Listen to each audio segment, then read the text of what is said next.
مجھے تو بڑا رشک آتا ہے بعض نو مسلم عورتوں نے کس انداز سے کام کیا.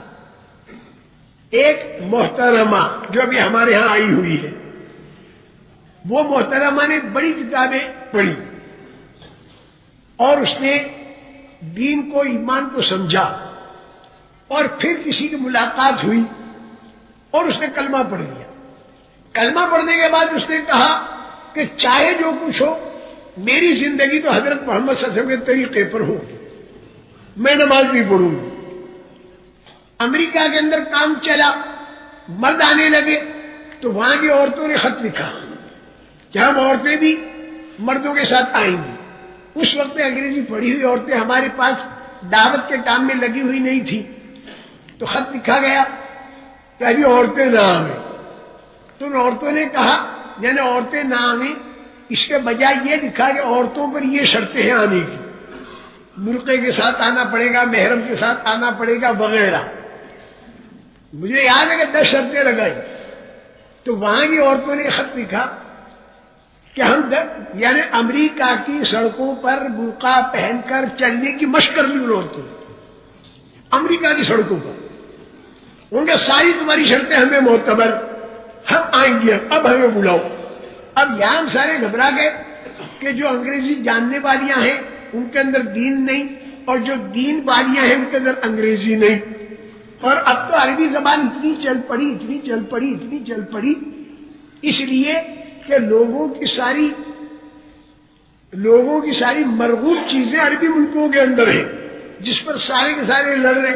عربی زبان اتنی چلی، آسٹریلیا سے اگر عورتوں کی جماعت آئے تو ارمنوں کی، مصر سے آئے تو ارمنوں کی، امریکہ سے آئے تو عربی عورتیں. ارے اب تک تو بھائی مسجدوں کے اندر مردوں کو ٹھہراتے تھے، مسجد میں صحن بناتے تھے. اب جو باہر کی عورتیں آتی ہیں تو ان کو گھروں پر ٹھہرانا ہوتا ہے. تو میری بہنوں، اگر ہمارے گھروں کا نقشہ اسلامی طریقے پر نہیں ہوگا اور اس کے اندر فضول خرچیاں ہوں گی اور اس کے اندر ناجائز چیزیں ہوں گی تو باہر سے آنے والی عورتوں پر اچھا اثر نہیں پڑے گا. برا اثر لے کر اگر وہ گئی تو اس کے ذمہ دار ہم بنیں گے. میری محترم بہنوں میں بہت غور کرنے والی بات عرض کر رہا ہوں. مجبور ہو کر پھر ان عورتوں کو انگلینڈ کے اندر کام تھا تو وہاں بھیجا، اس کے بعد بھی پھر ہمارے ملکوں میں وہ عورتیں آئیں. خیر وہ محترمہ جو تھی اس نے کلمہ پڑھا، اسے پتہ چلا کہ پردے میں رہنا یہ اسلام کے اندر پردے میں رہنا ہے عورت کا. وہ ایک جگہ پر ملازمہ تھی، سیکریٹریا تھی وہ. اب صبح گئی تو برقع پہن کر گئی. وہ سارے دفتر کے جو لوگ تھے وہ سارے گھبرا گئے. یہ کون؟ اس نے کہا گھبراؤ مت، میں فلاں. یہ کیا؟ اس نے کہا میں مسلمان بن گئی ہوں، لہذا میں پردے کے ساتھ آؤں گی.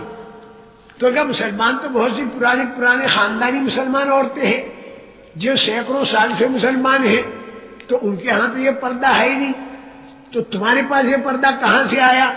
تو اس عورت نے جواب دیا کہ مسلمان عورتیں یہ میرے لیے نمونہ نہیں، حضرت محمد صلی اللہ علیہ وسلم کا کلمہ پڑھا ہے، حضرت محمد صلی اللہ علیہ وسلم کی عورتیں میرے لیے نمونہ ہیں، میں تو اس طریقے پر چلوں گی. کہہ دیا کہ بھائی ہم تمہیں ملازمت پر نہیں رکھتے.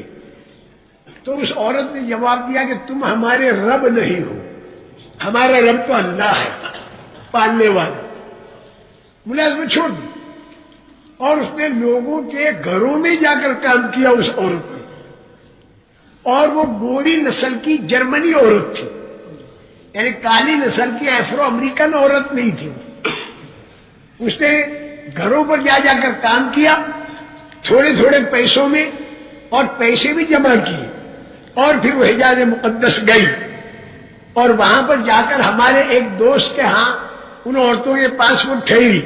ان عورتوں کے گھر کا ماحول دین کا تھا، اور اس کے بعد بیت اللہ کا طواف کرنے کے لیے وہ آتی تھی، اور بیت اللہ کے سامنے بیٹھ کر وہ یہ کہتی تھی کہ اے اللہ، میں کہاں ایک جرمنی کی عورت اور کہاں یہ تیرا گھر،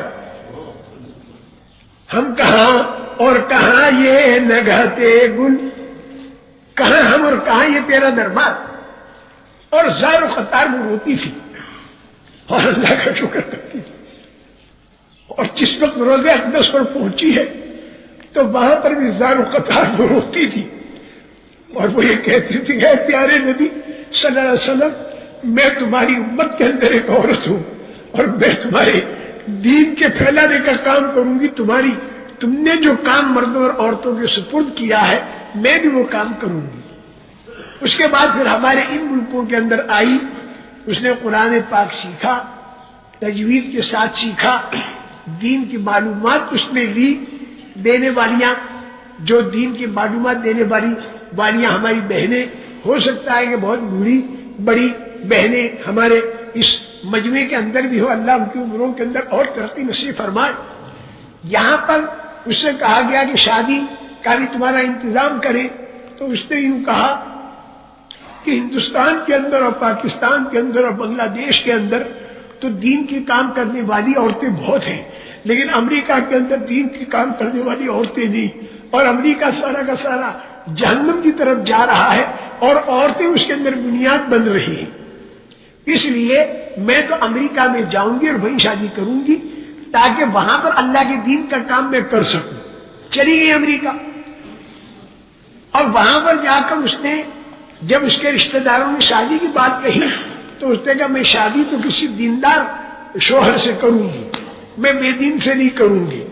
تو لوگوں نے کہا کہ امریکہ کے اندر دیندار کا ملنا بہت مشکل، تو اس نے کہا میرے اللہ کے خزانے میں کوئی چیز مشکل نہیں ہے، میرے اللہ کے خزانے میں سب ہے۔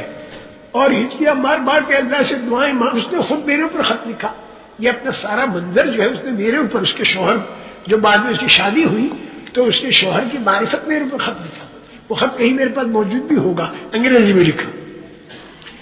تو اس نے خوب رو رو کر اللہ سے دعائیں مانگی کہ اللہ کسی دیندار سے میری شادی کرا دے، تیرے خزانے میں کوئی کمی نہیں ہے۔